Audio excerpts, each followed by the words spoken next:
ഇതെവിടെയാ കൊണ്ടുവെക്കുന്ന? ഇതെവിടെയാ കൊണ്ടുവെക്കുന്ന? വേഗം കൊണ്ടുവെക്ക്.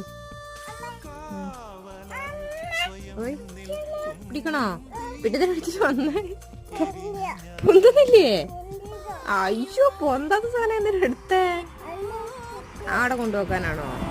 മോന് പൊന്തുന്നില്ലേ? മോന് അവിടെ കൊണ്ടുവച്ചേക്ക്. അപ്പോ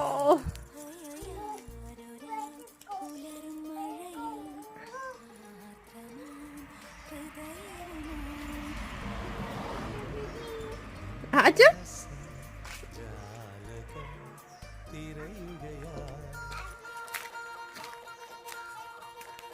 ഓക്കെ, മടുത്തോ? എന്നാ ചായ തരാം.